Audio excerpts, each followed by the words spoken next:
Hello guys, and welcome to this lecture. We're gonna go through a brief introduction about habit formation. We're gonna talk about the psychology, neurology, and behavioral basis of habit formation. Now it's crucial to understand how habits are formed, because think about it. How are you going to overcome, change, eliminate, or install new habits if you don't even understand and know how habits are formed in the first place?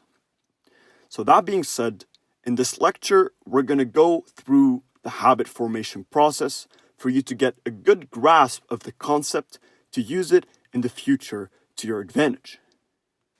Now, putting it in very simple words, habit formation is the process by which a behavior, through continuous repetition, becomes a habitual and automatic response.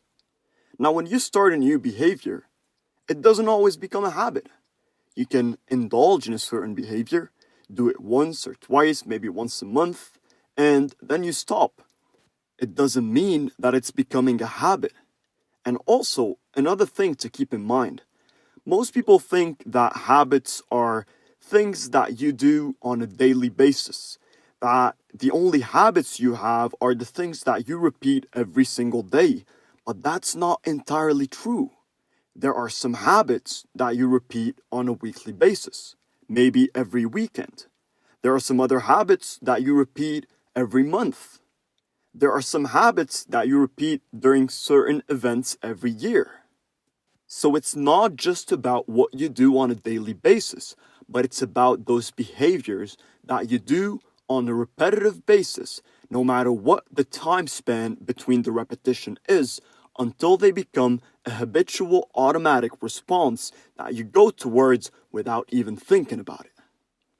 And in this lecture, we're going to discuss, as I said, the psychology behind habit formation, as there is a psychological element linked to it, and the neurology behind habit formation, because we need to understand how neural pathways and neural maps will be formed in your subconscious and conscious brain to stimulate this automatic behavior, which is directly linked to the process of habit formation.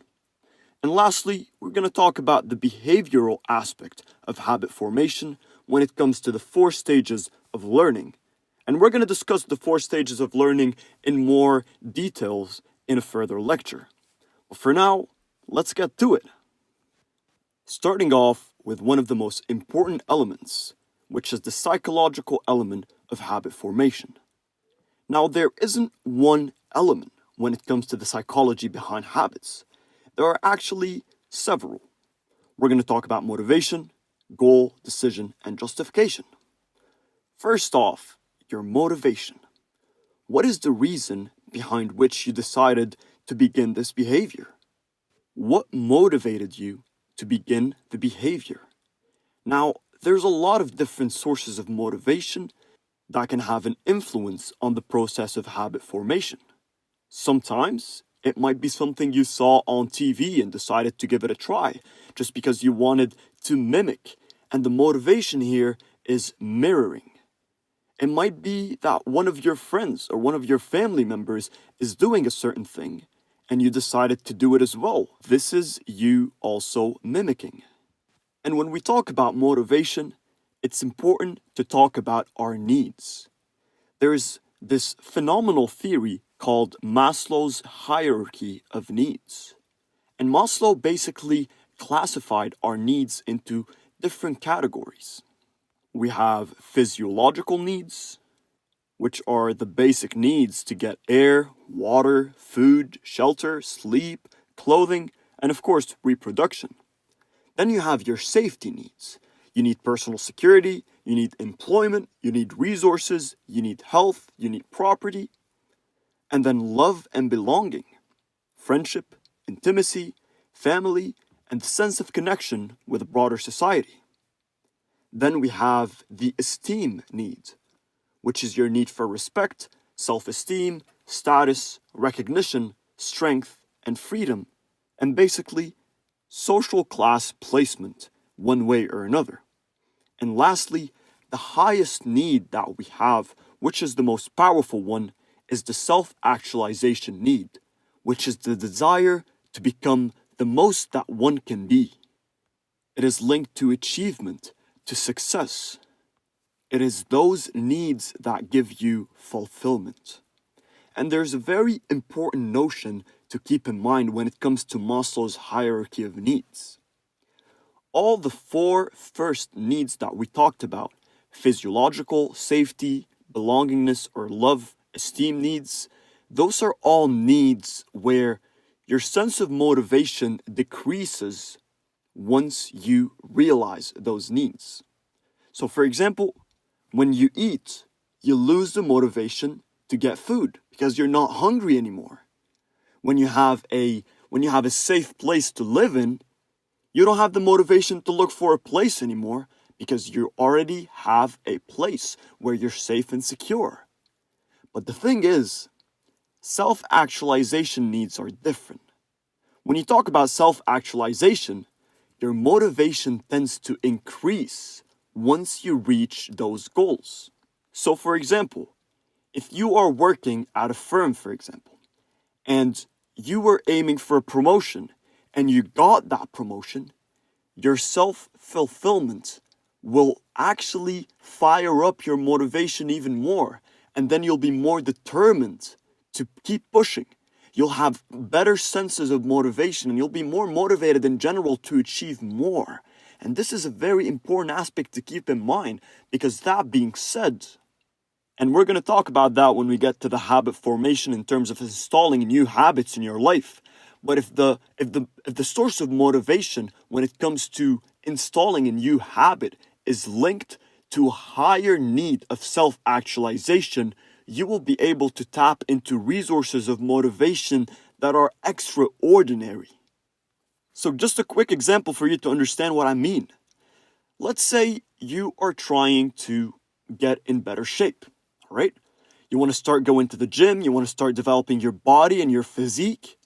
Now, if your motivation is linked towards, prestige and having this kind of social status where you look a certain way and you have a certain physique for you to maybe attract girls or attract guys, once you get to the point where you're in good shape, your sense of motivation towards going to the gym is going to start to decrease because, well, you got to the goal and now what?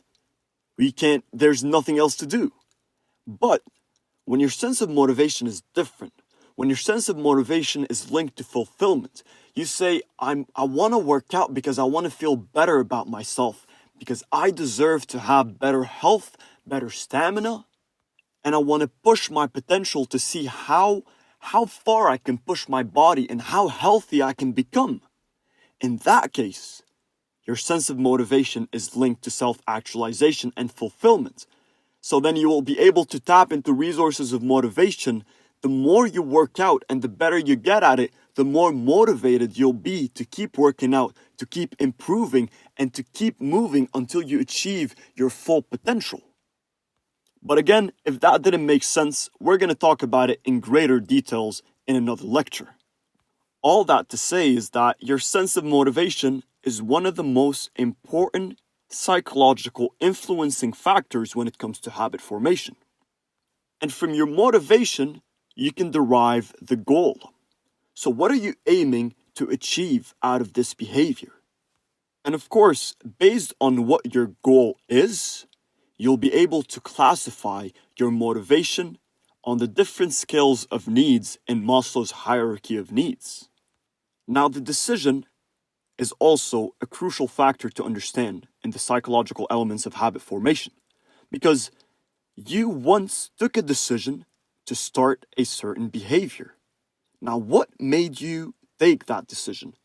Because usually, when we take a decision, we don't have a goal yet. So going back to the same example, you wanted to start working out, right? Well, first, you took the decision. You said, I want to start working out. And then you said what your goal is. You took a decision and said, I want to start working out because I want to get in better shape, because I want to have better health. So from the decision comes the goal, and the goal is linked to your motivation. And lastly, you have the justification element. So what's the reason you keep repeating the behavior until it becomes a habit? We all have days where we're going to feel like we don't want to do a certain habit. You don't want to go to the gym. You don't want to read. You don't want to meditate. So what kind of justification are you giving to yourself? And also, the justification is linked to your sense of motivation. Because if you have low levels of motivation, you're not going to be able to find a justification that's good enough for you to keep the behavior going until this behavior turns into a habit, and until this habit turns into a lifestyle. Now, another main component of habit formation is the neurological elements. We have neural responses, we have neural pathways, and we have neural reinforcements. Now, till a certain point in history, scientists believed that the brain would stop developing at a certain age when we hit maturity. And recent studies, which introduced an amazing concept called neuroplasticity, talked about another breakthrough. That the brain actually keeps changing. As we live and as we evolve, every single day, your brain is changing. And specifically, the neural pathways and connections in your brain are the main components that are changing. So first off, your neural response. Engaging in a behavior would create a neural pathway linked to that behavior. When you try a new behavior for the first time ever, and you do that on a conscious level, what will happen in your brain is that there's no neural response previously linked to that behavior. So your brain will try to adjust by creating a neural response. Once you have a certain stimulus, the neural response would be a certain habit or a certain behavior. And the repetition of this certain behavior will then create a neural pathway. The behavior turns into a habit because there is a neural pathway that got formed in your brain that automatically responds to stimulus. You don't need to put in any conscious effort for the habit to start unfolding. As soon as you are facing a certain stimulus, your neural pathways will fire and react in the exact same manner that they got conditioned to do it. Which brings us to neural reinforcement. Now, the neural pathway will react to triggers and is on autopilot. Your neural pathways are very well formed, very well reinforced, and you don't have to put in any kind of conscious effort. Your brain will automatically respond following the neural map or neural system that you have developed through the repetition of a certain behavior, turning it into a habit and eventually a lifestyle that you cannot let go of.